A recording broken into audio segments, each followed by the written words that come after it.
Selamat datang di channel Cerita Kehidupan. Sebelum lanjut ke cerita selanjutnya, yuk subscribe dan like. Absen dulu di kolom komen ya ah. Pagi itu, Jakarta sedang diselimuti mendung tipis. Seolah langit tahu bahwa hidup Arini akan berubah selamanya dalam hitungan jam. Arini baru saja selesai menyeduh teh melati favoritnya. Uap hangatnya menari-nari di udara dapur yang sunyi. Rumah megah di kawasan Jakarta Selatan itu biasanya terasa hangat. Namun entah mengapa, pagi ini suasananya terasa dingin dan ganjil.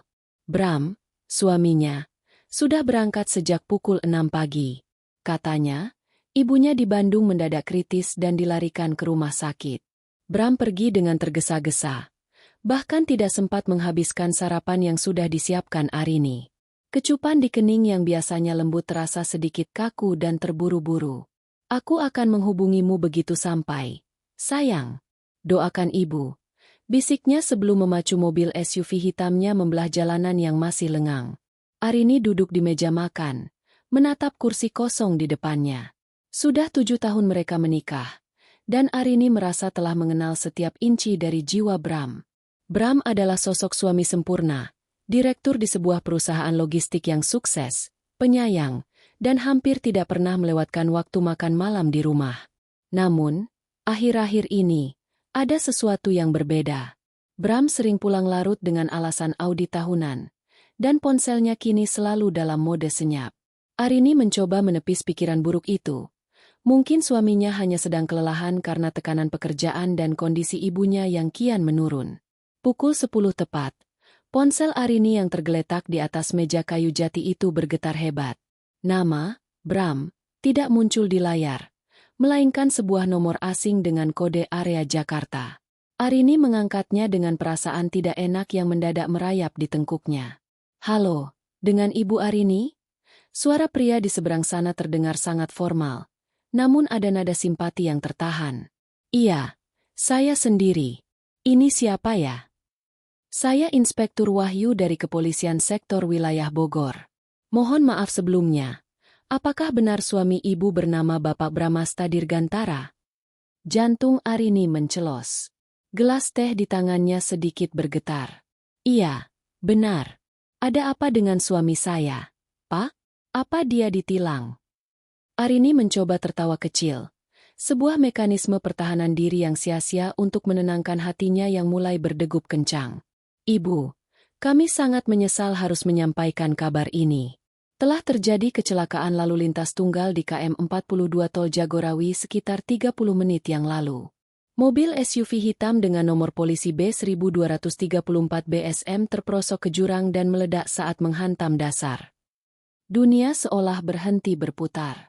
Arini merasa oksigen di sekitarnya mendadak hilang. Lalu suami saya? Bagaimana keadaan suami saya? Suaranya parau, nyaris tidak terdengar. Hening sejenak di seberang sana. Keheningan yang paling menyakitkan yang pernah dialami Arini. Korban dinyatakan meninggal dunia di tempat saat dalam perjalanan menuju rumah sakit terdekat. Kondisi kendaraan yang terbakar membuat evakuasi berjalan sulit. Saat ini jenazah sedang dibawa ke RSUD Ciawi untuk proses identifikasi lebih lanjut. Kami menemukan dompet dan tanda pengenal korban tak jauh dari lokasi kejadian. Ponsel di tangan Arini terlepas. Jatuh ke lantai marmer dengan suara dentuman yang memekakan telinga dalam kesunyian rumah itu. Arini jatuh terduduk. Lututnya lemas seolah tulang-tulangnya berubah menjadi air. Air mata belum jatuh. Ia masih dalam tahap penyangkalan total. Ini tidak mungkin. Baru tadi pagi dia mencium keningku. Baru tadi pagi dia bicara soal ibu. Pikiran Arini melayang pada percakapan terakhir mereka. Bram sempat mengeluh soal rem mobilnya yang terasa kurang pakem, tapi dia bilang akan memperbaikinya minggu depan. Apakah itu penyebabnya? Atau karena dia terlalu mengantuk dan terburu-buru? Tangis Arini pecah saat ia teringat janji Bram minggu lalu untuk merayakan ulang tahun pernikahan mereka ke-8 di Bali. Semua rencana itu kini hangus, bersama dengan mobil yang katanya meledak itu. Dengan tangan gemetar, ia mencoba meraih ponselnya kembali. Layarnya retak, merefleksikan wajahnya yang pucat pasi dan mata yang mulai sembab. Ia harus menelepon keluarga Bram. Ia harus pergi ke rumah sakit. Ia harus memastikan bahwa itu bukan Bram. Mungkin saja dompetnya dicuri? Mungkin orang lain yang mengendarai mobil itu? Harapan-harapan kosong mulai memenuhi kepalanya. Mencoba menutup kenyataan pahit yang baru saja menghantamnya. Arini segera menghubungi asisten rumah tangganya dan sopir pribadinya yang sedang libur. Dalam keadaan setengah histeris, ia berganti pakaian seadanya. Ia meraih blus hitam tanpa sadar. Seolah secara naluriah tubuhnya sudah bersiap untuk masa berkabung yang panjang. Saat ia melangkah keluar menuju garasi, angin dingin berhembus, menerbangkan dedaunan kering di halaman. Arini menatap gerbang rumahnya yang terbuka lebar. Ia merasa seolah-olah separuh nyawanya baru saja direnggut paksa dari dadanya. Ia tidak tahu bahwa duka yang ia rasakan hanyalah permulaan dari sebuah labirin kebohongan yang jauh lebih mengerikan. Di dalam taksi menuju rumah sakit, Arini terus memandangi foto pernikahan mereka yang menjadi wallpaper ponselnya. Bram tersenyum lebar di foto itu, memeluk pinggang Arini dengan posesif. "Kamu tidak mungkin meninggalkanku seperti ini, Bram," bisiknya di antara isak tangis. Namun, tepat saat taksi melaju memasuki area tol, sebuah notifikasi pesan masuk muncul di layar ponselnya yang retak. Bukan dari polisi, bukan dari keluarga. Itu adalah notifikasi otomatis dari aplikasi perbankan miliknya. Bank Info, penarikan tunai cabang pusat, 500 juta rupiah. Sisa saldo, 2.450.000 rupiah. Arini mengerutkan kening di tengah isak tangisnya. 500 juta? Penarikan tunai? Di cabang pusat? Itu adalah rekening bersama mereka yang biasanya hanya digunakan untuk keperluan investasi dan tabungan masa depan. Siapa yang melakukan penarikan sebanyak itu di saat Bram sedang mati? Belum sempat ia mencerna informasi itu. Ponselnya kembali berdering. Kali ini, sebuah nomor resmi dari kantor pusat bank tempat ia menyimpan seluruh harta bendanya. "Halo?" Suara Arini bergetar. Kali ini bukan hanya karena duka, tapi juga karena rasa bingung yang mulai berubah menjadi kecurigaan yang mencekam. Taksi yang ditumpangi Arini melaju membelah aspal tol dengan kecepatan tinggi. Namun bagi Arini, waktu seolah membeku. Notifikasi di layar ponselnya, angka 0 yang berderet setelah nominal 500 juta, terasa seperti mimpi buruk di dalam mimpi buruk. Bagaimana mungkin di saat suaminya dinyatakan tewas terbakar dalam sebuah kecelakaan di Bogor, terjadi aktivitas perbankan secara fisik di jantung kota Jakarta? Ponselnya kembali bergetar. Layar yang retak itu menampilkan nomor layanan pelanggan prioritas dari bank tempat ia dan Bram menyimpan hampir seluruh aset likuid mereka. Arini menekan tombol terima dengan jempol yang gemetar hebat. "Halo, Ibu Arini?" Suara di seberang sana terdengar tenang namun mendesak. Arini mengenalnya. Itu adalah Pak Hendra, Relationship Manager yang sudah bertahun-tahun mengelola akun mereka. "Iya, Pak Hendra," jawab Arini. Suaranya tercekat di tenggorokan. "Ibu, mohon maaf mengganggu di jam ini. Saya hanya ingin melakukan konfirmasi keamanan. Baru saja sistem kami mencatat adanya penarikan tunai dalam jumlah yang sangat besar di kantor cabang utama Sudirman. Selain itu, ada instruksi pemindahan sisa saldo ke rekening luar negeri yang baru saja didaftarkan. Karena ini melampaui limit harian Ibu dan Bapak Bram, kami butuh verifikasi lisan." Darah Arini rasanya berhenti mengalir. "Pak Hendra, Anda bercanda?" "Suami saya. Saya baru saja mendapat kabar bahwa suami saya mengalami kecelakaan. Dia meninggal, Pak." Arini berteriak, mengabaikan tatapan sopir taksi dari kaca spion tengah. Hening sejenak di ujung telepon. Arini bisa mendengar suara ketikan keyboard yang cepat. "Meninggal? Ibu, saya tidak mengerti. Bapak Bramasta sendiri yang berdiri di depan meja teller kami kurang dari 10 menit yang lalu. Beliau membawa buku tabungan asli, kartu identitas, dan menandatangani formulir penarikan di depan staf kami. Beliau tampak terburu-buru, memakai kacamata hitam dan topi, tapi verifikasi biometrik sidik jari di mesin kami dinyatakan cocok." Kepala Arini terasa seperti dihantam palu godam. Sidik jari cocok? Itu tidak mungkin. Jika Bram berada di Bogor dan mobilnya meledak, bagaimana mungkin sidik jarinya berada di Sudirman pada waktu yang hampir bersamaan? "Pak Hendra, Tolong dengarkan saya. Suara Arini merendah, dingin dan tajam. Polisi baru saja menelepon saya. Mereka bilang mobil suami saya jatuh ke jurang dan meledak di KM 42. Jenazahnya sedang dibawa ke RSUD Ciawi. Siapapun yang ada di bank Anda sekarang, itu bukan suami saya. Tahan dia. Panggil keamanan. Tapi Ibu, transaksi penarikan tunai sudah selesai dilakukan. Bapak, maksud saya, orang tersebut sudah meninggalkan area perbankan sebelum saya menelepon Ibu untuk konfirmasi pemindahan sisa saldo ke luar negeri. Kami menahan instruksi transfernya. Tapi uang tunai 500 juta itu sudah dibawa pergi. Arini memejamkan mata rapat-rapat. Air matanya kini bercampur dengan rasa marah dan kebingungan yang luar biasa. Kosongkan semua saldo maksud Anda? Semuanya? Hampir semuanya. Ibu, jika transfer ke rekening luar negeri ini kami loloskan, saldo di rekening bersama Ibu akan benar-benar nol. Apa yang harus kami lakukan? Blokir. Blokir semua akses sekarang juga. Jangan biarkan 1 rupiah pun keluar lagi. Arini menutup telepon tanpa menunggu jawaban. Ia bersandar pada jok taksi yang keras. Napasnya memburu. Pikirannya berputar liar. Ada 2 kemungkinan yang sama-sama mengerikan. Pertama, seseorang telah mencuri identitas Bram dengan sangat sempurna hingga bisa menipu mesin biometrik bank. Kedua, kecelakaan itu adalah sebuah sandiwara, dan Bram baru saja merampok istrinya sendiri. Pak, putar balik, kata Arini tiba-tiba kepada sopir taksi. Loh, Ibu, bukannya kita ke RSUD Ciawi? Sopir itu bingung. Putar balik ke arah Sudirman. Sekarang, Arini harus melihat dengan matanya sendiri. Ia harus tahu siapa sosok yang mengaku sebagai suaminya itu.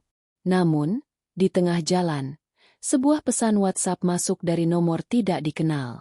Pesan itu hanya berisi sebuah tautan video singkat dan 1 kalimat. Lihatlah apa yang tidak ingin kau percayai.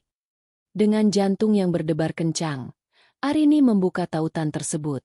Itu adalah potongan rekaman CCTV yang tampak diambil dari sudut tersembunyi di dalam bank. Video itu menunjukkan seorang pria bertubuh tegap, mengenakan jaket hoodie abu-abu dan topi bisbol, berdiri di depan meja teller. Meskipun wajahnya sebagian tertutup, Arini mengenali jaket itu. Itu jaket yang ia belikan untuk ulang tahun Bram tahun lalu.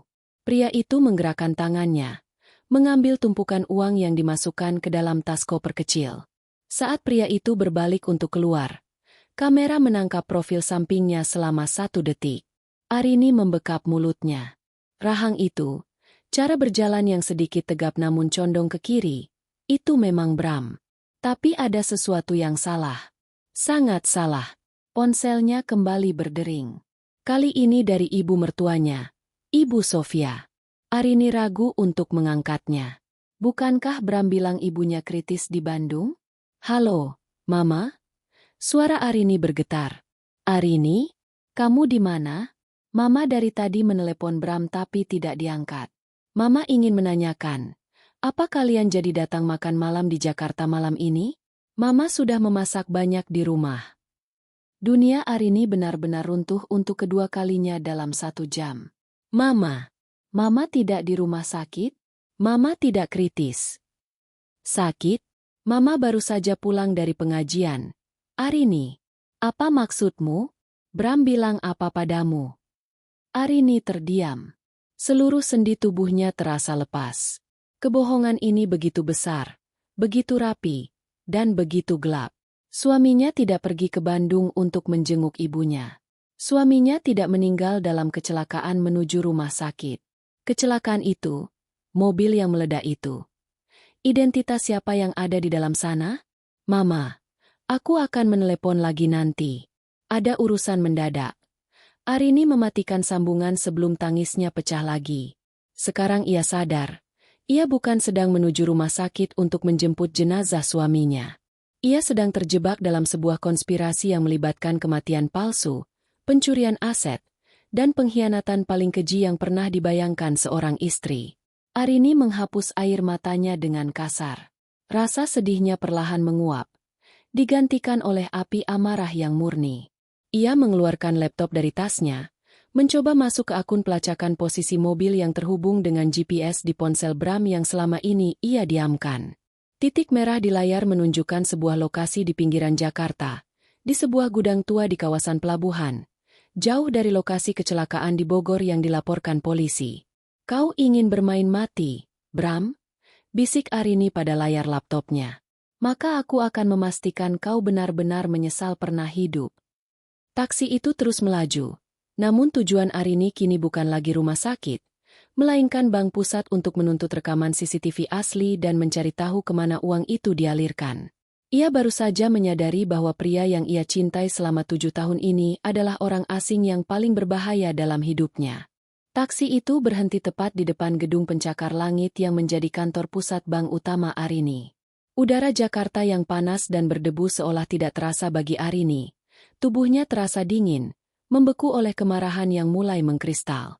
Dengan langkah terburu-buru, ia melewati pintu putar kaca dan langsung menuju ke area layanan prioritas. "Ibu Arini, mari silakan masuk." Pak Hendra menyambutnya dengan wajah penuh kecemasan. Ia membawa Arini ke sebuah ruang konsultasi pribadi yang kedap suara. "Saya sudah menyiapkan data yang ibu minta, meski ini sebenarnya memerlukan prosedur kepolisian. Namun, mengingat situasi darurat ini, saya akan membantu sebisa saya." Arini tidak butuh basa-basi. "Tunjukkan rekaman CCTV-nya, Pak Hendra. Saya ingin melihat wajahnya dari dekat." Pak Hendra memutar sebuah layar monitor ke arah Arini. Video itu diputar. Pria berjaket hoodie abu-abu itu muncul lagi. Arini memperhatikan setiap gerak-geriknya. Pria itu tampak sangat tenang. Tidak seperti seseorang yang baru saja kehilangan anggota keluarga atau sedang merencanakan pelarian. Ia memberikan sidik jari, menandatangani dokumen dengan goresan tangan yang sangat mirip dengan milik Bram, dan menerima koper berisi uang tunai itu dengan anggukan sopan. "Tunggu, berhenti di sini," perintah Arini saat pria itu berbalik menuju pintu keluar. Ia mendekatkan wajahnya ke layar. Pria itu memang memiliki postur dan profil wajah yang identik dengan Bram. Namun, saat pria itu mengangkat tangan untuk membetulkan letak kacamatanya, Arini melihat sesuatu. Di pergelangan tangan kiri pria itu, terdapat sebuah jam tangan perak. "Itu bukan jam tangan Bram," bisik Arini. "Bram selalu memakai jam tangan kulit coklat pemberianku yang talinya sudah sedikit aus di bagian pengait. Dan pria ini, dia memakai jam tangan itu di tangan kiri. Bram itu kidal, Pak Hendra. Dia selalu memakai jam di tangan kanan karena dia merasa lebih nyaman saat menulis." Pak Hendra tertegun. Tapi sidik jarinya. "Ibu, sistem kami tidak mungkin berbohong. Mesin pembaca biometrik menyatakan kecocokan 98% dengan data Bapak Bramasta yang tersimpan. Berarti ada yang mencuri data biometriknya. Atau ada teknologi yang tidak saya pahami sedang bermain di sini." Arini mengepalkan tinjunya. "Dan satu lagi, Pak Hendra. Polisi bilang mobil suami saya meledak di Bogor pada pukul 9.30. Pria ini ada di sini pada pukul 10.15. Secara logika, tidak ada orang yang bisa menempuh jarak dari jurang di Bogor ke Sudirman dalam waktu 45 menit di tengah kemacetan pagi hari, kecuali dia punya sayap." Arini segera meninggalkan bank dengan satu keyakinan, Bram masih hidup, atau setidaknya, ada seseorang yang sedang memerankan peran Bram dengan sangat rapi untuk menguras hartanya. Di dalam mobil perjalanannya kembali, Arini membuka laptopnya lagi. Sebagai lulusan teknik informatika yang pernah bekerja di industri perbankan selama 7 tahun, Arini bukanlah wanita yang mudah ditipu oleh teknologi. Ia mulai melakukan deep dive ke dalam akun cloud pribadi mereka yang sinkron dengan ponsel Bram. Biasanya, Arini menghormati privasi suaminya. Namun hari ini, privasi itu telah mati bersama dengan mobil yang meledak di Bogor. Ia berhasil meretas masuk riwayat pencarian peta digital suaminya. Titik-titik lokasi selama sebulan terakhir muncul di layar. Sebagian besar adalah kantor dan rumah, namun ada satu titik yang muncul berulang kali setiap Selasa dan Kamis malam, sebuah apartemen mewah di kawasan Kuningan. Bram tidak pernah bercerita punya urusan bisnis di sana. Lalu, Arini menemukan sesuatu yang lebih mengejutkan. Di dalam folder, terhapus, pada akun cloud tersebut, Ada salinan digital dari sebuah polis asuransi jiwa yang baru saja ditingkatkan nilainya bulan lalu. Nilai pertanggungannya fantastis, 10 miliar rupiah, dengan ahli waris tunggal yang bukan nama Arini, melainkan sebuah nama yang asing, Siska Amalia. Siska. Arini mengeja nama itu dengan getir. Nama itu terasa seperti belati yang tertancap di punggungnya.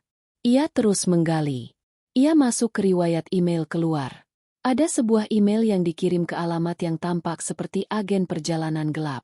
Isinya adalah konfirmasi pemesanan 2 tiket pesawat one-way ke Panama, lengkap dengan dokumen identitas baru atas nama Adrian dan Sarah Wijaya. Foto pada paspor digital, Adrian. Itu adalah wajah Bram yang sudah sedikit diedit, rambut yang lebih pendek dan kumis yang lebih tebal. Kau merencanakan ini semua, Bram, gumam Arini. Air matanya sudah kering, digantikan oleh kedinginan yang mematikan. Kau memalsukan kematianmu, kau mungkin membunuh seseorang untuk diletakkan di dalam mobil itu, dan kau menguras uang kita untuk lari dengan wanita ini. Tiba-tiba, sebuah notifikasi muncul di pelacak lokasi yang ia pasang tadi. Titik merah yang menunjukkan posisi ponsel Bram, atau setidaknya ponsel yang membawa sinyalnya, mulai bergerak dari gudang di pelabuhan. Titik itu bergerak lambat, menuju ke arah sebuah rumah sakit swasta di pinggiran kota, bukan RSUD Ciawi tempat jenazah seharusnya berada. Arini segera menghubungi seorang teman lamanya yang bekerja di divisi siber kepolisian. Rian, aku butuh bantuanmu. Jangan tanya kenapa, tapi aku butuh kau melacak nomor ini dan melihat siapa yang memegang kendali atas CCTV di RSUD Ciawi saat ini. Aku merasa ada penyusupan sistem di sana. Arini, ada apa? Aku dengar kabar duka tentang Bram. Bram tidak mati, Rian. Atau jika dia mati, dia sedang berjalan di Sudirman sambil membawa koper uangku. Tolong, bantu aku. Arini menyadari bahwa ia tidak bisa mengandalkan polisi biasa yang saat ini mungkin sedang mengurus administrasi kematian Bram di Bogor. Ia harus bergerak sendiri, layaknya seorang detektif yang memburu hantu. Mobil taksi yang ia tumpangi kini mengarah ke rumah sakit swasta tersebut. Saat ia menatap jalanan yang mulai gelap karena mendung yang semakin tebal, Arini menerima sebuah pesan singkat dari nomor asing lagi. Kali ini berupa sebuah foto. Foto itu menunjukkan peti mati yang sedang dipersiapkan di sebuah rumah duka. Di atas peti itu, terdapat foto Bram yang sedang tersenyum. Namun, di sudut foto, terlihat bayangan seseorang yang sedang memegang ponsel untuk memotret peti itu. Orang itu mengenakan jam tangan perak.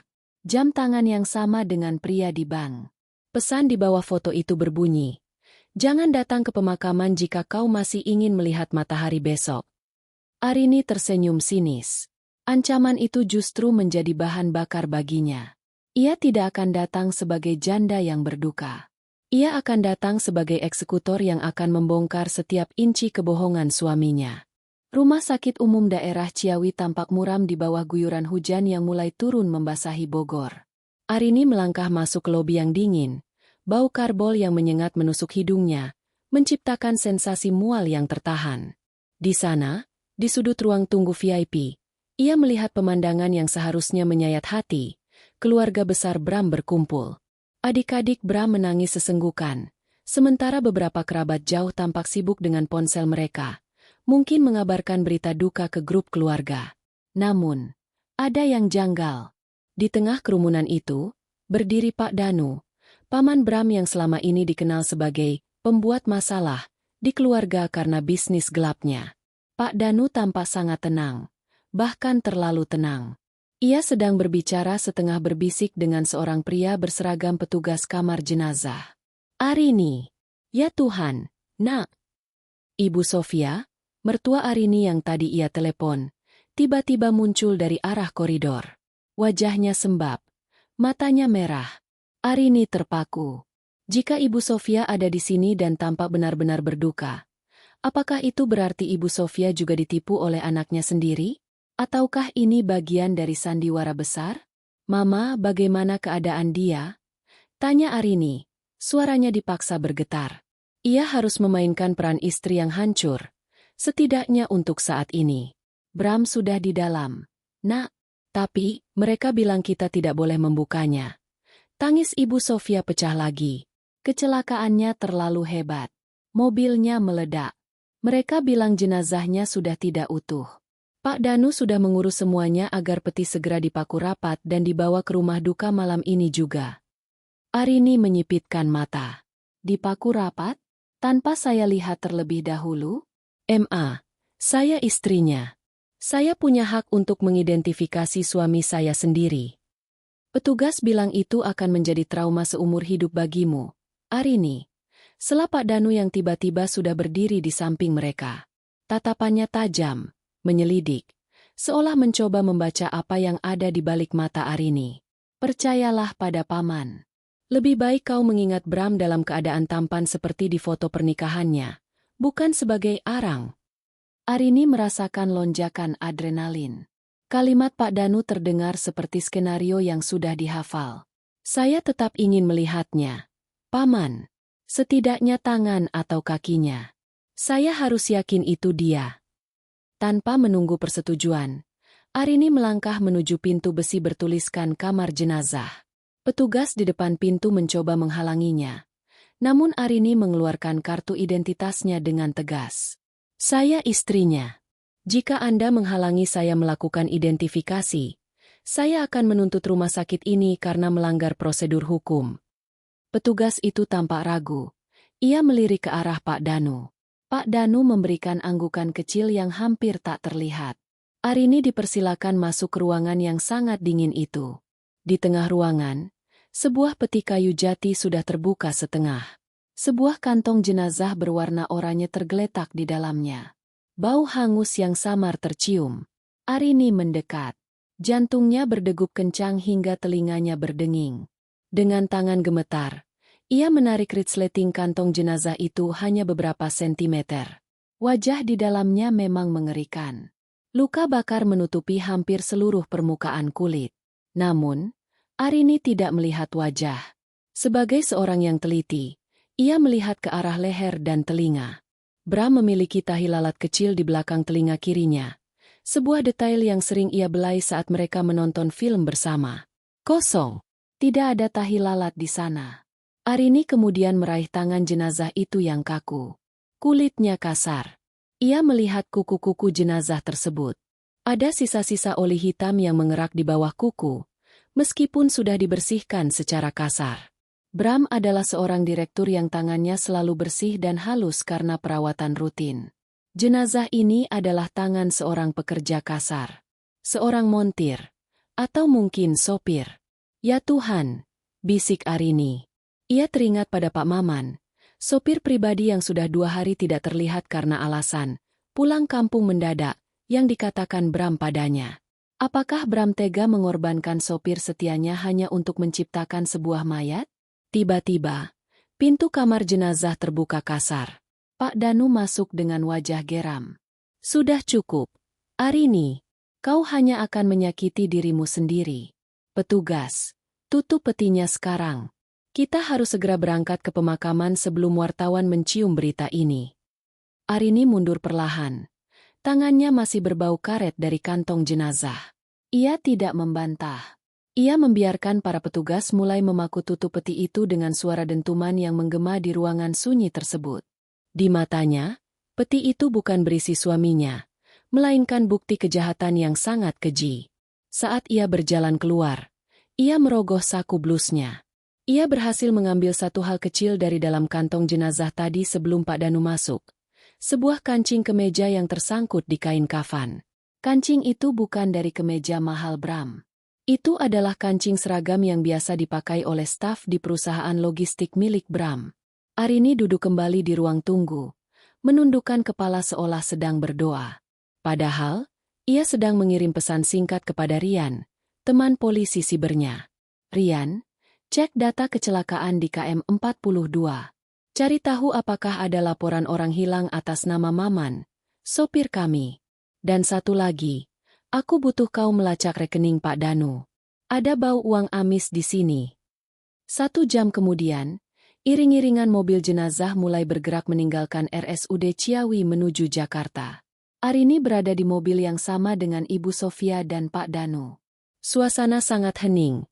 Hanya terdengar suara isak tangis tertahan dari Ibu Sofia. Arini menatap keluar jendela, ke arah kegelapan jalan tol yang basah. Tiba-tiba, ponselnya bergetar di dalam tas. Sebuah email masuk dari alamat anonim yang sama dengan pengirim rekaman CCTV bank tadi. Kali ini subjeknya hanya satu kata. Logistik. Arini membukanya dengan hati-hati. Di dalamnya terdapat sebuah lampiran file PDF. Laporan pengiriman barang internasional dari perusahaan Bram yang dilakukan secara rahasia 2 hari lalu. Barang yang dikirim bukan logistik biasa, melainkan alat-alat berat yang di dalamnya diselundupkan sesuatu yang disebut sebagai aset likuid tanpa pajak. Arini menyadari gambaran besarnya sekarang. Bram tidak hanya melarikan diri dari hutang atau mengejar wanita lain. Ia sedang melakukan pencucian uang besar-besaran.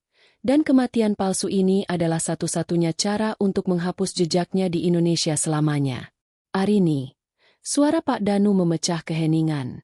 Setelah pemakaman besok, kita harus bicara soal aset-aset Bram.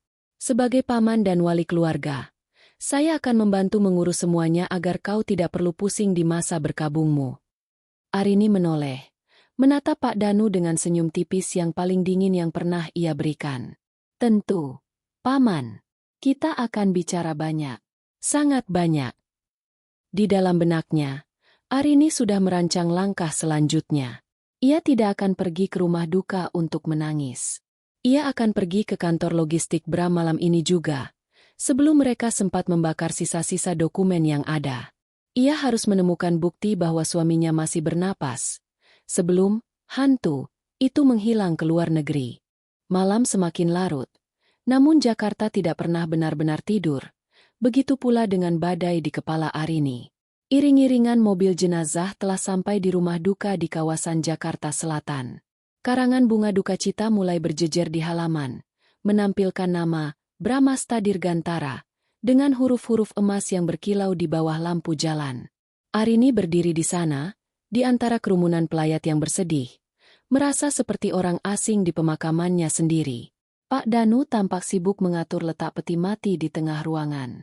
Peti itu tetap tertutup rapat, sesuai instruksinya. Arini memperhatikan bagaimana Pak Danu sesekali melirik jam tangan peraknya. Jam yang sama dengan pria di CCTV bank tadi. Kecurigaan Arini kini bercabang. Apakah Pak Danu adalah antek Bram? Ataukah Pak Danu yang sebenarnya menggerakkan bidak catur ini? Saat Arini hendak duduk di samping Ibu Sofia, ponselnya bergetar di saku blusnya. Sebuah notifikasi email masuk. Pengirimnya masih anonim, namun kali ini subjeknya lebih spesifik. Rekaman CCTV sebelum KM 42. Arini merasa jantungnya berhenti berdetak sejenak. Ia segera menjauh dari kerumunan, berjalan menuju toilet di bagian belakang rumah duka untuk mencari privasi. Di dalam bilik yang sempit dan berbau harum pengharum ruangan otomatis, ia membuka lampiran video tersebut. Video itu bukan dari bank. Ini adalah rekaman dari kamera pengawas di sebuah rest area yang terletak 10 km sebelum lokasi kecelakaan di Tol Jagorawi. Waktu di rekaman menunjukkan pukul 8.45 pagi ini. Di layar ponselnya yang retak, Arini melihat SUV hitam milik Bram masuk ke parkiran. Bram turun dari pintu pengemudi. Ia mengenakan kemeja biru yang dipilihkan Arini pagi tadi. Namun, ia tidak sendirian. Dari pintu penumpang depan, turun seorang wanita bertubuh langsing dengan rambut pirang madu yang disembunyikan di bawah topi lebar. Arini mengenali postur itu dari foto paspor Sarah Wijaya yang ia temukan di cloud. Itu Siska. Mereka tampak berargumen di samping mobil. Kemudian, dari sebuah mobil minibus putih yang parkir di samping mereka, turun seorang pria lain. Pria itu mengenakan seragam mekanik perusahaan logistik milik Bram. Wajahnya tertutup masker, namun posturnya sangat mirip dengan Pak Maman, sopir mereka yang pulang kampung. Adegan selanjutnya membuat Arini mual. Pria berseragam itu masuk ke kursi pengemudi SUV Bram, sementara Bram dan Siska masuk ke dalam minibus putih. Sebelum minibus itu melaju pergi, Bram menyerahkan sebuah tas koper kecil, koper yang sama yang nantinya terlihat di bank, kepada pria di SUV tersebut. Jadi itu benar-benar Pak Maman, bisik Arini pedih. Bram menyuruhnya mengendarai mobil itu menuju maut, sementara dia melarikan diri. Namun, ada detail yang lebih mengejutkan. Di akhir rekaman, sebelum minibus putih itu pergi, seseorang dari kursi belakang minibus menurunkan kaca jendela. Kamera menangkap wajah itu selama 2 detik.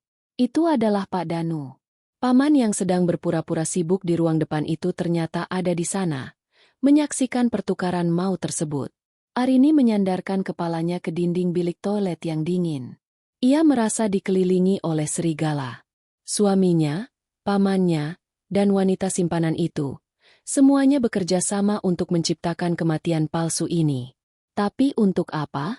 Jika hanya untuk uang asuransi, 10 miliar tidak sebanding dengan resiko hukuman mati atas pembunuhan berencana terhadap Pak Maman. Pasti ada sesuatu yang lebih besar. Sesuatu yang diselundupkan di dalam mesin logistik itu. Arini keluar dari toilet dengan wajah yang kini benar-benar datar. Emosinya telah melampaui titik didih dan kini membeku menjadi tekad. Ia melihat Pak Danu sedang berdiri di dekat peti mati, berbicara dengan seorang pria berpakaian rapi yang tampak seperti pengacara. Arini, panggil Pak Danu saat melihatnya kembali. Kau tampak sangat pucat. Sebaiknya kau istirahat di kamar atas. Biar paman yang menemani Mama Sofia di sini. Saya baik-baik saja, paman. Jawab Arini dengan nada suara yang sengaja dilembutkan. Saya hanya merasa, ada sesuatu yang tertinggal di kantor Bram. Sebuah dokumen penting tentang aset rumah ini. Saya khawatir jika tidak segera diamankan, pihak pajak atau bank akan menyitanya karena status kematian Bram. Mata Pak Danu berkilat penuh minat. Dokumen apa itu?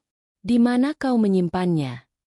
Di brankas tersembunyi di ruang kerja pribadinya di kantor pusat.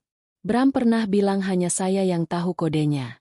Saya harus ke sana malam ini, sebelum kantor disegel atau digeledah. Pak Danu tampak ragu sejenak, namun keserakahannya menang. Biarkan paman mengantarmu. Berbahaya bagi seorang janda muda berkendara sendirian di malam seperti ini. Tidak perlu, paman. Paman harus di sini menjaga mama dan para tamu. Saya akan pergi dengan sopir taksi langganan. Saya tidak akan lama. Arini segera berlalu sebelum Pak Danu sempat mendebat lagi. Ia tidak benar-benar pergi ke kantor pusat. Ia tahu kantor itu pasti sudah diawasi. Sebaliknya, ia memesan ojek daring menuju sebuah gudang kecil di pinggiran Jakarta Barat. Sebuah tempat yang pernah disebutkan Bram sebagai kantor darurat, yang jarang diketahui orang. Di dalam perjalanan, Arini menerima pesan suara dari Rian. Arini, aku sudah cek rekening Pak Danu. Ada aliran dana masuk sebesar 2 miliar dari sebuah perusahaan cangkang di Panama kemarin sore. Dan kau benar, Pak Maman tidak pernah sampai ke kampung halamannya. Ponselnya terakhir aktif di KM 40 Jagorawi. Hati-hati, Arini. Jika mereka berani membunuh sopirmu, mereka tidak akan ragu melenyapkanmu. Arini menyimpan ponselnya. Ia sudah sampai di depan gudang tua yang tampak tak berpenghuni itu. Dengan menggunakan kunci cadangan yang ia curi dari laci meja kerja Bram bulan lalu, saat ia mulai merasa ada yang aneh dengan suaminya, ia membuka pintu besi kecil di samping gerbang utama. Di dalam gudang yang gelap dan pengap itu, Arini menyalakan lampu senter ponselnya. Ruangan itu penuh dengan peti-peti kayu bertuliskan Logistik, Fragile. Ia berjalan menuju sebuah ruangan kecil di pojok yang berfungsi sebagai kantor. Di atas meja kayu yang berdebu, ada sebuah laptop yang masih menyala, terhubung ke pengisi daya. Layarnya menampilkan dashboard pelacakan kontainer kapal. Arini duduk dan mulai memeriksa data. Matanya terbelalak saat melihat isi manifest kontainer nomor 7782 yang dijadwalkan berangkat besok pagi dari pelabuhan Tanjung Priok menuju Panama. Isinya bukan alat berat. Di sana tertulis, komponen elektronik bekas. Namun, di bawah catatan pengiriman, ada instruksi manual yang diketik dalam kode-kode perbankan. Arini menyadari itu adalah server fisik yang berisi data ribuan nasabah bank tempat ia bekerja dulu, lengkap dengan kunci enkripsi yang bisa digunakan untuk menguras saldo tanpa terdeteksi. Bram tidak hanya mencuri uangku, Arini berbisik ngeri. Dia mencuri seluruh sistem. Tiba-tiba, Terdengar suara langkah kaki di atas lantai semen gudang yang keras. Klik. Sebuah lampu sorot besar dinyalakan, membutakan mata Arini. Aku sudah bilang padamu untuk tidak datang ke pemakaman, Arini. Sebuah suara yang sangat ia kenali menggema di ruangan itu. Bukan suara Pak Danu. Bukan suara orang asing. Itu suara Bram. Arini menurunkan tangannya yang menghalangi cahaya. Di sana, berdiri suaminya, mengenakan pakaian serba hitam, masih dengan kacamata hitam yang tersampir di kerah bajunya. Di sampingnya, berdiri Siska yang memegang sebuah pistol kecil yang diarahkan tepat ke jantung Arini. Tapi kau memang selalu terlalu pintar untuk kebaikanmu sendiri, lanjut Bram sambil melangkah mendekat dengan senyum tipis yang kini tampak seperti seringai iblis. Cahaya lampu sorot itu begitu menyilaukan. Namun kedinginan yang merayap di tulang punggung Arini jauh lebih menusuk daripada AC gudang yang menderu. Ia memicingkan mata, berusaha memfokuskan pandangan pada sosok pria yang berdiri 5 meter di depannya. Bram, pria yang pagi tadi ia tangisi sebagai mayat, kini berdiri tegak dengan keangkuhan yang belum pernah Arini lihat selama 7 tahun pernikahan mereka. Kau terkejut, sayang? Suara Bram bergema, memantul di dinding-dinding seng gudang yang luas. Tidak ada nada duka, tidak ada rasa bersalah. Hanya ada nada kemenangan yang hambar. Di sampingnya, Siska Amalia, wanita yang namanya tertulis di polis asuransi itu, berdiri dengan tenang. Pistol di tangannya tidak goyah sedikit pun. Siska tampak lebih muda dari Arini, dengan tatapan dingin yang menunjukkan bahwa ia sudah terbiasa dengan situasi seperti ini. Kenapa, Bram? Arini akhirnya bersuara. Suaranya lebih stabil dari yang ia duga.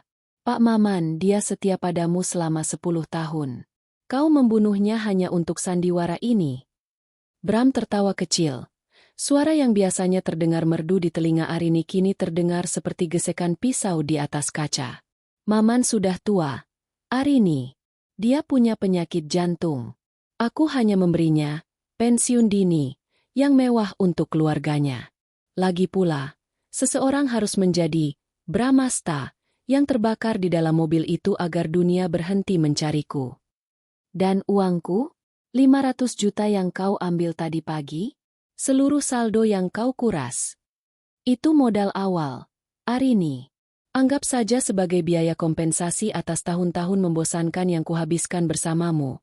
Bram melangkah mendekat. Bayangannya memanjang di lantai semen yang kotor. Kau terlalu lurus. Kau puas dengan gaji direktur dan rumah di Jakarta Selatan. Tapi aku butuh lebih. Dengan data server bank yang ada di kontainer itu, aku bisa memiliki 100 rumah seperti milik kita di Panama. Arini menatap laptop di depannya yang masih menampilkan manifest pengiriman. Ia menyadari bahwa Bram bukan sekadar pria yang berselingkuh. Dia adalah parasit yang telah merencanakan pengkhianatan ini sejak lama. Kau tidak akan bisa pergi, Bram. Polisi sudah mengawasi rekening Pak Danu. Rian sudah tahu tentang aliran dana dari Panama. Gerta Arini, meski ia tahu Rian mungkin belum bergerak secepat itu. Bram berhenti melangkah. Ekspresinya berubah gelap. Paman Danu memang ceroboh. Tapi itu bukan masalahku lagi. Begitu kontainer ini naik ke kapal besok pagi, aku dan Siska sudah berada di udara. Dan kau? Bram melirik ke arah Siska. Kau akan menjadi bagian dari tragedi keluarga yang kedua. Istri yang depresi karena kematian suaminya, lalu memutuskan untuk mengakhiri hidupnya di gudang tua milik perusahaan. Siska mengokang pistolnya. Bunyi klik logam itu terasa seperti vonis mati bagi Arini. Tunggu, kata Arini cepat. Kau tidak bisa mengakses server itu tanpa kunci enkripsi tahap kedua. Kau pikir kau sudah mencuri semuanya? Kau lupa siapa yang membangun sistem keamanan internal di bank itu 7 tahun lalu. Bram menyipitkan mata. Ia tahu Arini bukan sekadar sarjana informatika biasa. Arini adalah arsitek di balik beberapa protokol keamanan yang masih digunakan bank tersebut. Aku sudah punya kuncinya. Arini, aku menyalinnya dari komputermu di rumah. Tukas Bram ragu. Itu kunci umpan, Bram. Aku selalu menyimpan kunci aslinya di dalam perangkat fisik yang tidak pernah terhubung ke internet. Kau hanya membawa rongsokan digital jika kau membunuhku sekarang. Arini berbohong. Ia tahu kunci itu ada di server pusat. Namun ia butuh waktu. Ia butuh Bram merasa bahwa ia masih berguna. Bram menoleh ke arah Siska, memberi isyarat agar wanita itu menurunkan senjatanya sedikit. Di mana kunci itu? Di brankas ruang kerja pribadiku. Di rumah kita. Bukan di kantor. Arini mencoba bernegosiasi. Bawa aku ke sana. Aku akan memberikannya padamu. Asalkan kau membiarkanku pergi. Ambillah uangnya.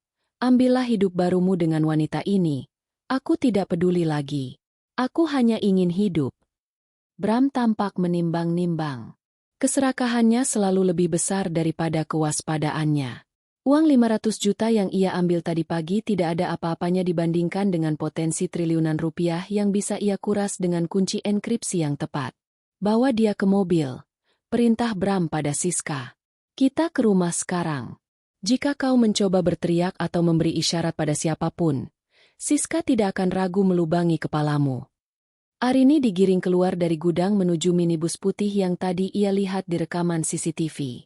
Di dalam mobil, Pak Danu duduk di kursi pengemudi dengan wajah pucat pasi. Ia tampak terkejut melihat Arini masih hidup dan dibawa masuk. Bram, apa yang kau lakukan?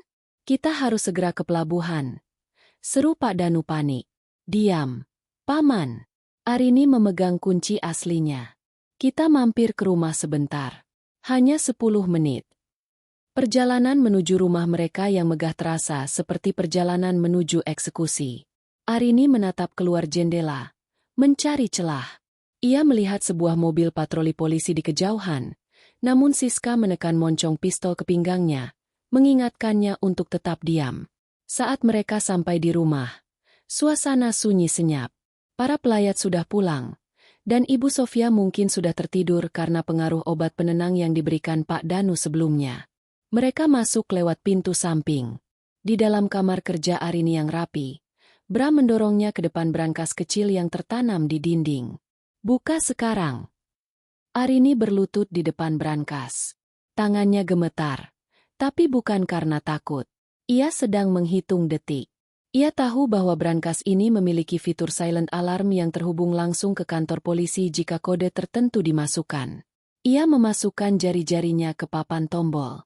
Namun, alih-alih memasukkan kode alarm, ia memasukkan kode yang akan memicu sistem pemadam kebakaran gas halon di ruangan tersebut. Sebuah sistem yang ia pasang khusus untuk melindungi server kecil pribadinya dari kebakaran. Ini kodenya, bisik Arini. PP, PP, PP, BZZZT. Tiba-tiba, suara desisan keras memenuhi ruangan. Gas putih pekat menyembur dari langit-langit dengan tekanan tinggi. Gas halon dirancang untuk memadamkan api dengan menghilangkan oksigen dalam sekejap. Apa ini? Teriak Bram sambil terbatuk-batuk. Siska mencoba menembak. Namun pandangannya tertutup asap putih yang sangat tebal. Arini, yang sudah mengantisipasi hal ini, langsung merayap di lantai, di mana sisa oksigen masih ada, dan menuju ke bawah meja jati besarnya. Ia meraih sebuah tabung oksigen portabel kecil yang selalu ia siapkan di sana sejak ia didiagnosis menderita asma ringan tahun lalu. Dalam kekacauan dan kegelapan gas tersebut, Arini mendengar suara debum. Seseorang jatuh pingsan karena kekurangan oksigen. Apakah itu Bram? Atau Siska? Arini tidak menunggu untuk mencari tahu. Dengan masker oksigen menempel di wajahnya, ia merangkak keluar menuju pintu yang tadi lupa dikunci oleh Pak Danu yang panik. Namun, saat ia mencapai ambang pintu, sebuah tangan kasar mencengkeram pergelangan kakinya. Cengkeraman itu kuat dan kasar, melingkar di pergelangan kaki Arini seperti borgol besi. Di tengah kabut gas halon yang memutih dan menyesakan, Arini menoleh dengan panik. Itu adalah Pak Danu. Pria tua itu rupanya tidak ikut masuk jauh ke dalam ruang kerja dan berhasil menghindari paparan gas paling pekat. Namun ia cukup sigap untuk mencegat Arini di ambang pintu. Mau kemana kau, Arini? Desis Pak Danu. Suaranya parau karena sisa gas yang terhirup. Wajahnya yang biasanya tampak ramah kini berubah menjadi topeng keserakahan yang mengerikan. Arini tidak menjawab. Dengan sisa tenaga dan dorongan adrenalin, ia menggunakan kaki lainnya untuk menendang tulang kering Pak Danu sekuat tenaga. Pak Danu mengerang, Pegangannya mengendur sesaat. Cukup bagi Arini untuk merenggut kakinya dan berlari keluar menuju koridor rumah yang gelap. Di belakangnya, ia mendengar suara Bram terbatuk-batuk hebat, disusul suara benda jatuh. Mungkin Siska yang pingsan karena kekurangan oksigen. Arini tidak menoleh. Ia berlari bukan ke pintu depan, melainkan ke arah garasi belakang. Ia tahu kunci mobil cadangan selalu tergantung di dekat mesin cuci. Ia menyambar kunci itu dan melompat ke dalam mobil sedan peraknya. Mesin menderu pelan. Saat ia memundurkan mobil dengan kecepatan tinggi, ia melihat bayangan Pak Danu muncul di pintu samping, melambai-lambaikan tangan dengan kalap. Arini menginjak gas. Ban mobil mencit di atas aspal, meninggalkan rumah yang kini terasa seperti sarang ular itu. Namun, Arini tidak menuju kantor polisi. Belum. Ia tahu jika ia melapor sekarang tanpa bukti fisik tentang keberadaan Bram, polisi mungkin hanya akan menganggapnya sebagai istri yang mengalami delusi karena trauma. Ia butuh sesuatu yang lebih konkret. Lokasi persembunyian Siska yang sebenarnya dan bukti fisik kontainer itu. Arini memacu mobilnya menuju pinggiran kota, ke arah sebuah alamat yang sempat ia lihat di riwayat navigasi tersembunyi milik Bram, sebuah perumahan elit yang baru dibangun di kawasan terpencil di selatan Jakarta. Klaster Emerald. 1 jam perjalanan yang menegangkan membawanya ke sebuah rumah bergaya minimalis modern dengan pagar tinggi. Arini memarkir mobilnya agak jauh dan berjalan kaki mendekat. Jantungnya berdegup kencang saat ia melihat sebuah mobil SUV hitam yang sangat ia kenali terparkir rapi di balik pagar transparan rumah itu. Mobil itu bukan mobil yang meledak di Bogor. Itu adalah mobil SUV yang sama yang seharusnya sudah menjadi puing di dasar jurang. Arini mendekat, menyentuh kap mesinnya yang masih terasa hangat. Ini adalah bukti nyata. Bram menukar mobilnya dengan mobil lain yang identik di rest area, lalu menyuruh Pak Maman mengendarai mobil, umpan, yang sudah disabotase menuju maut. Arini mengeluarkan ponselnya, memotret nomor rangka dan plat nomor mobil itu. Ia kemudian mengintip melalui celah gorden jendela depan yang tidak tertutup rapat. Di dalam, rumah itu tampak mewah namun berantakan, seolah penghuninya sedang bersiap untuk pindah dalam waktu singkat. Di atas meja ruang tamu, berserakan paspor-paspor baru, tumpukan uang tunai dalam mata uang dolar, dan sebuah peta pelabuhan.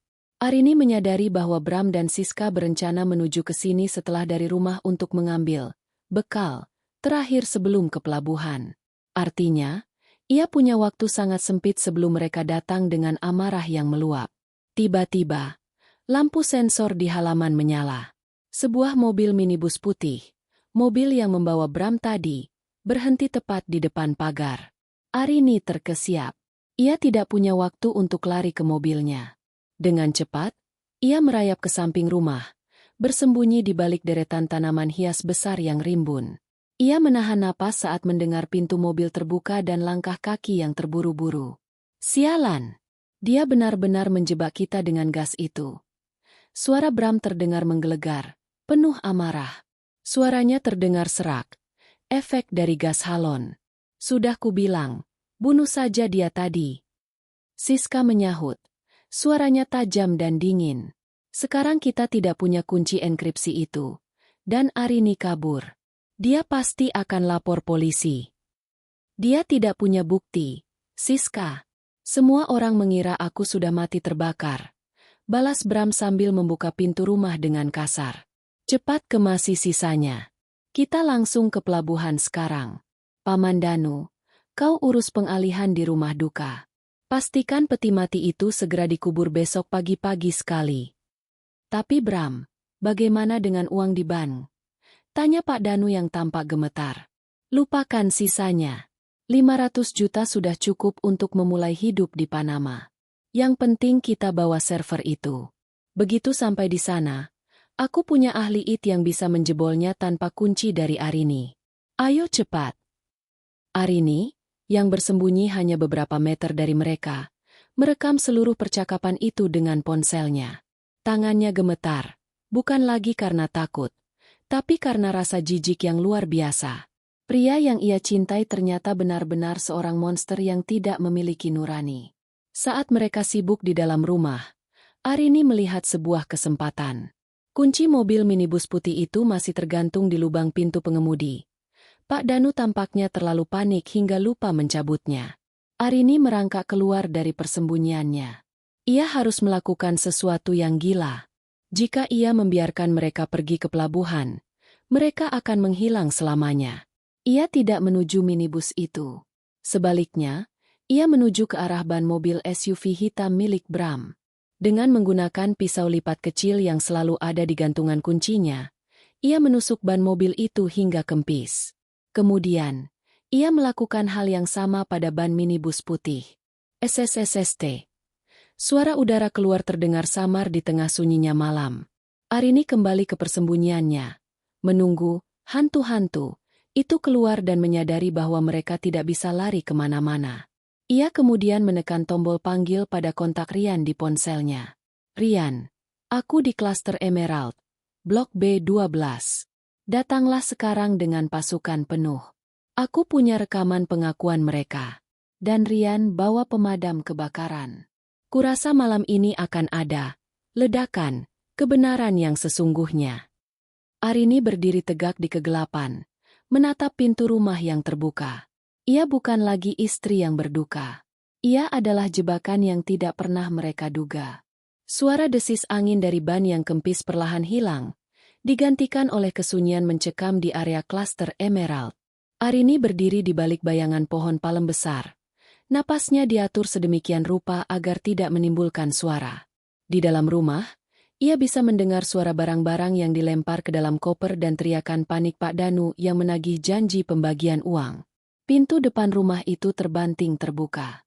Bram keluar terlebih dahulu, menjinjing 2 tas koper perak yang tampak berat. Wajahnya yang biasanya klimis kini terlihat kuyu. Matanya merah karena iritasi gas halon dan amarah yang belum padam. Siska menyusul di belakangnya, masih memegang pistol dengan sikap waspada. Sementara Pak Danu mengekor sambil membawa tas ransel berisi tumpukan dokumen. Cepat masuk ke mobil. Paman, kau yang setir. Perintah Bram sambil melempar koper ke bagasi minibus putih. Pak Danu melompat ke kursi pengemudi dan memutar kunci kontak. Mesin menderu. Namun saat ia mencoba menginjak gas, mobil itu miring ke satu sisi dengan suara blep-blep yang janggal. Pak Danu mengumpat keras. Ia keluar dan melihat ban depan yang sudah rata dengan aspal. Bram, bannya bocor. Sialan, siapa yang melakukan ini? Teriak Pak Danu panik. Bram berlari ke arah SUV hitamnya, berharap mobil cadangan itu bisa menyelamatkan mereka. Namun, pemandangan yang sama menyambutnya. 4 ban SUV itu sudah kempis total. Bram berdiri mematung di tengah halaman, menyadari bahwa mangsanya tidak lari jauh. Arini masih di sini. Keluar kau, Arini! Teriak Bram, suaranya parau dan mengerikan, menggema di antara rumah-rumah elit yang sepi itu. Aku tahu kau di sini. Tunjukkan wajahmu, istriku yang manis. Arini menarik napas dalam-dalam. Ia tidak lagi ingin bersembunyi. Dengan langkah tenang, ia keluar dari balik bayangan tanaman hias, melangkah ke tengah sorot lampu halaman yang benderang. Ia memegang ponselnya tinggi-tinggi. Layarnya menunjukkan indikator transmisi data yang sedang berjalan. Mencari ini, Bram? Suara Arini terdengar jernih, tanpa getaran ketakutan sedikit pun. Bram tertegun melihat Arini yang berdiri tegak. Bukan lagi wanita rapuh yang ia tinggalkan di ruang kerja tadi. Siska langsung mengarahkan pistolnya ke dahi Arini. Namun Bram mengangkat tangannya, memberi isyarat agar Siska menahan diri. Arini, kau benar-benar membuatku terkesan, ujar Bram dengan tawa hambar. Ia mencoba mendekat, memasang kembali topeng manipulatifnya. Dengar, kita bisa membicarakan ini. Kau ingin uang? Aku akan memberimu setengah. 500 miliar. Arini, kau bisa hidup seperti ratu di belahan dunia manapun yang kau mau. Kita bisa melupakan semua drama ini. 500 miliar. Arini tersenyum sinis. Uang itu berlumuran darah Pak Maman. Bram. Uang itu hasil curian dari nasabah-nasabah yang mempercayai bank tempat kita bekerja. Kau pikir aku serendah itu? Jangan sok suci. Siska berteriak. Jarinya gemetar di pelatuk. Bram, bunuh saja dia sekarang. Dia sudah merekam semuanya. Bunuh aku. Arini menatap Siska dengan pandangan merendahkan. Silakan. Tapi ketahuilah, ponsel ini sedang melakukan live streaming ke server pribadi yang terhubung langsung dengan divisi siber kepolisian. Rian sudah menonton setiap detik konfrontasi ini sejak 5 menit yang lalu. Jika peluru itu lepas, wajah kalian berdua akan menjadi konten paling viral di markas besar kepolisian malam ini. Wajah Bram pucat pasi. Ia menoleh ke arah ponsel Arini, lalu ke arah jalan masuk perumahan. Di kejauhan, sayup-sayup terdengar suara sirene yang mendekat, membelah keheningan malam di pinggiran kota. Kau menghancurkan segalanya, Arini, desis Bram. Wajahnya kini murni menunjukkan sosok iblis yang selama ini tersembunyi. 7 tahun aku membangun sandiwara ini, dan kau menghancurkannya dalam semalam. Bukan aku yang menghancurkannya, Bram. Keserakahanmu sendiri yang melakukannya, balas Arini dingin. Kau menganggapku bodoh karena aku mencintaimu. Kau pikir aku tidak akan menyadari tahi lalat yang hilang di belakang telinga mayat itu? Kau pikir aku tidak tahu kau kidal? Kau meremehkan istrimu sendiri, dan itu adalah kesalahan fatalmu. Bram menerjang maju, mencoba merebut ponsel Arini dalam upaya terakhir yang putus asa. Namun, sebelum ia sempat menyentuh Arini, sebuah lampu sorot besar dari mobil patroli polisi menghantam wajah mereka, membutakan pandangan. Polisi! Jangan bergerak! Jatuhkan senjata! Suara megapon itu menggelegar. Puluhan petugas berseragam hitam dengan senjata laras panjang mengepung halaman rumah tersebut. Siska menjatuhkan pistolnya karena ketakutan. Sementara Pak Danu langsung berlutut dengan tangan di atas kepala, menangis memohon ampun. Bram terpaku di tempatnya, menatap Arini dengan kebencian yang mendalam. Arini berdiri hanya 1 meter darinya, menatap suaminya, pria yang tadinya ia kira sebagai cinta sejatinya, dengan rasa kasihan yang dingin. Permainan selesai, Bram. Bisik Arini saat petugas polisi mulai memborgol tangan suaminya yang mati itu. Kuharap di penjara nanti, kau punya banyak waktu untuk memikirkan di mana letak tahi lalat Pak Maman yang sebenarnya. Bram tidak menjawab. Ia digiring masuk ke dalam mobil polisi, meninggalkan hartanya, wanita simpanannya, dan segala kebohongan yang ia susun dengan rapi. Arini berdiri di sana, di bawah siraman lampu biru dan merah, merasakan beban berat di pundaknya perlahan terangkat. Meski ia tahu, luka di hatinya baru saja dimulai. Suasana di klaster Emerald berubah menjadi lautan cahaya biru dan merah yang berputar-putar. Bram, Siska, dan Pak Danu telah digiring masuk ke mobil patroli yang berbeda. Arini berdiri di pinggir jalan, memeluk tubuhnya sendiri yang gemetar hebat. Adrenalin yang tadinya memuncak kini surut, menyisakan rasa lelah yang luar biasa. Namun, ia tahu ini belum benar-benar berakhir. Rian, teman polisinya, menghampiri dengan wajah serius sambil memegang tablet digital. Arini, kau hebat. Rekaman live streaming MU sudah cukup untuk menjerat mereka dengan pasal berlapis, termasuk dugaan pembunuhan berencana terhadap Maman. Tapi ada satu masalah. Arini menoleh tajam. Kontainer itu. Tepat. Rian mengangguk. Tim kami sudah bergerak ke pelabuhan Tanjung Priok. Tapi manifest kontainer nomor 7782 yang kau kirimkan tadi statusnya sudah on board. Kapal kargo MV Gajah Mada sudah mulai lepas jangkar 10 menit yang lalu. Jika server itu keluar dari perairan Indonesia, kita akan kehilangan kendali atas data ribuan nasabah. Arini memejamkan mata sejenak. Otaknya yang terbiasa bekerja dengan logika pemrograman mulai memetakan solusi. Kapal itu tidak akan jauh. Rian, di dalam manifest itu, Bram mencantumkan unit pendingin cadangan untuk komponen elektronik. Itu bukan pendingin biasa. Itu adalah sistem remote kill switch yang dia siapkan jika pihak pelabuhan mencurigai isi kontainer. Maksudmu, kita bisa mematikannya dari sini? Tanya Rian penuh harap. Lebih dari itu. Jika aku bisa mengakses backdoor sistem logistik perusahaannya sekarang, aku bisa memicu alarm kebakaran palsu di dalam kontainer tersebut. Secara otomatis, Protokol keamanan kapal akan mengisolasi kontainer itu dan menurunkan suhunya hingga titik beku untuk mencegah ledakan. Kapal itu wajib kembali ke dermaga untuk inspeksi keselamatan muatan berbahaya. Tanpa membuang waktu, Arini kembali ke laptopnya yang berada di dalam mobil sedan peraknya.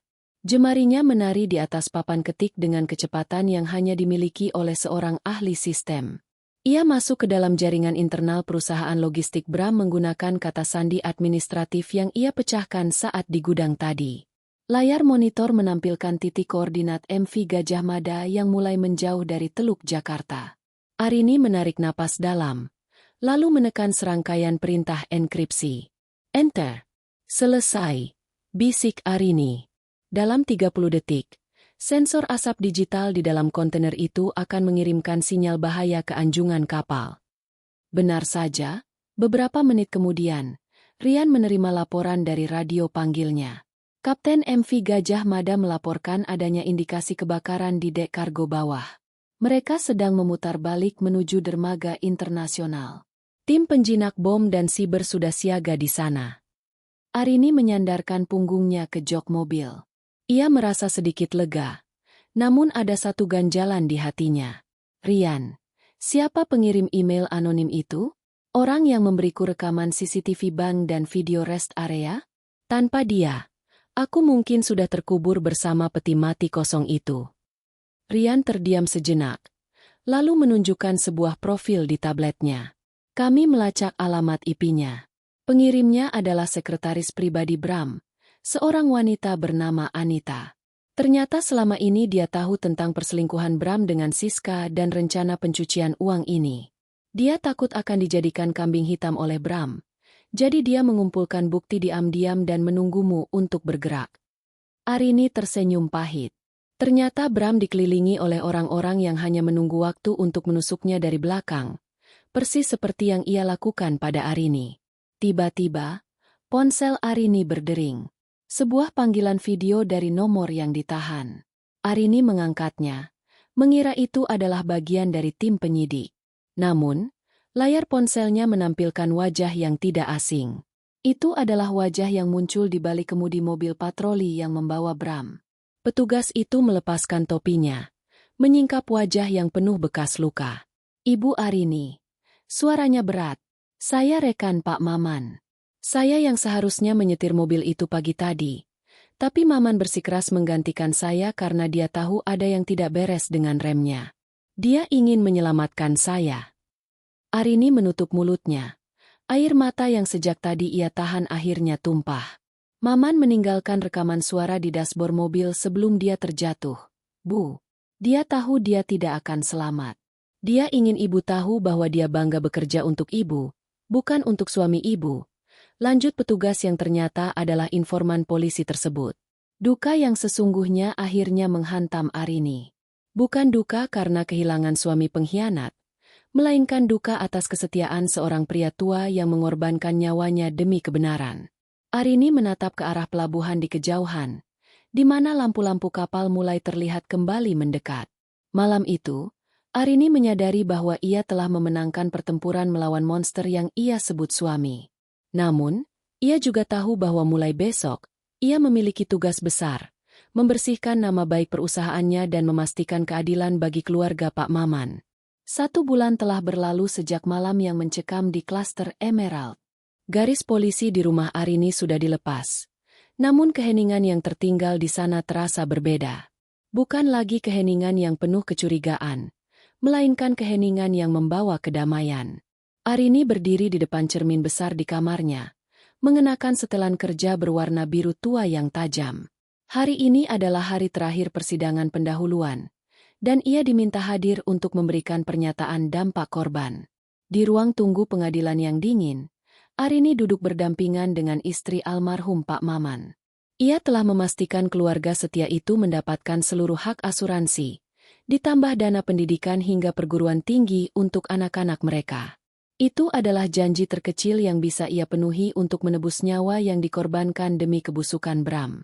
Pintu ruang sidang terbuka. Bram digiring masuk dengan tangan terborgol, mengenakan rompi tahanan berwarna oranye yang mencolok. Wajahnya yang dulu sombong kini tampak kusam. Rambutnya yang biasanya tertata rapi kini berantakan.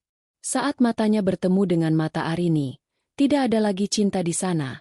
Hanya ada kebencian yang murni dan keputusasaan seorang pecundang.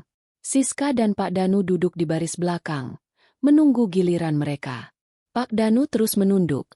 Tampaknya menyadari bahwa sisa hidupnya akan dihabiskan di balik jeruji besi karena keterlibatannya dalam pemalsuan identitas dan pencucian uang. Terdakwa Bramasta Dirgantara.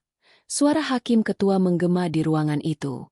Berdasarkan bukti rekaman CCTV, kesaksian saudari Anita, dan data digital yang berhasil dipulihkan dari kontainer 7782, Anda dinyatakan bersalah atas tuduhan pembunuhan berencana, penipuan perbankan tingkat tinggi, dan pemalsuan kematian. Arini maju ke kursi saksi. Ia tidak membawa catatan. Ia hanya menatap langsung ke arah pria yang pernah berbagi ranjang dengannya selama 7 tahun. Bram. Suara Arini tenang namun berwibawa, memenuhi setiap sudut ruangan. Kau pikir kau bisa menghapus jejakmu dengan api dan ledakan. Kau pikir kesetiaan bisa dibeli dengan uang hasil curian. Tapi kau lupa satu hal. Teknologi yang kau gunakan untuk menipu dunia adalah teknologi yang sama yang aku bangun dengan integritas. Kau tidak hanya mengkhianatiku, kau mengkhianati setiap orang yang bekerja keras dengan jujur. Bram mencoba menyela, namun petugas keamanan segera menekannya kembali ke kursi. Aku tidak datang ke sini untuk melihatmu dihukum karena aku dendam, lanjut Arini. Aku di sini untuk memastikan bahwa nama Pak Maman dibersihkan, dan bahwa setiap rupiah yang kau ambil dikembalikan kepada pemilik aslinya. Bagiku, kau sudah benar-benar mati di KM 42 Jagorawi. Pria yang berdiri di sini sekarang hanyalah hantu dari kesalahan masa laluku. Vonis dijatuhkan, penjara seumur hidup tanpa kemungkinan remisi untuk Bram, dan hukuman berat bagi kaki tangannya. Saat Bram dibawa keluar, ia sempat berteriak histeris, menyalahkan Arini atas kegagalannya. Arini tidak menoleh sedikit pun. Ia berjalan keluar dari ruang sidang dengan kepala tegak. Di luar gedung pengadilan, matahari Jakarta bersinar terik, namun angin sepau-sepau membawa kesegaran. Rian sudah menunggu di dekat mobil. Semua sudah selesai. Arini, kontainer itu sudah dikosongkan, data nasabah aman, dan lisensi perusahaan logistik itu sudah dicabut. Apa rencanamu sekarang? Arini menatap ke arah langit biru.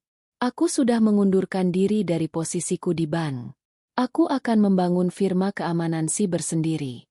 Aku ingin memastikan tidak ada lagi, Bram, lain yang bisa menyalahgunakan sistem untuk menghancurkan hidup orang lain. Dan mungkin, aku akan mengambil cuti panjang untuk mengunjungi keluarga Pak Maman di desa. Arini masuk ke mobilnya. Mobil baru yang ia beli dengan uang hasil keringatnya sendiri, bukan dari rekening bersama yang penuh kebohongan itu. Sebelum melaju, ia membuka ponselnya dan menghapus satu-satunya foto pernikahan yang tersisa di galeri. Delete. Satu kata itu mengakhiri 7 tahun drama domestik yang berdarah. Arini menginjak gas, meninggalkan gedung pengadilan dan bayang-bayang pria yang pernah ia cintai. Di depannya, jalanan Jakarta terbentang luas, penuh dengan kemungkinan baru. Ia bukan lagi Arini si istri yang tertipu. Ia adalah Arini yang baru.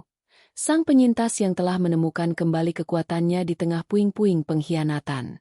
Dunia mungkin mengenalnya sebagai janda dari seorang kriminal, tapi bagi dirinya sendiri, ia adalah wanita yang berhasil menjerat hantu dan memberikan keadilan bagi mereka yang tak bersuara. Dan itu, lebih dari cukup untuk memulai lembaran baru. Tamat.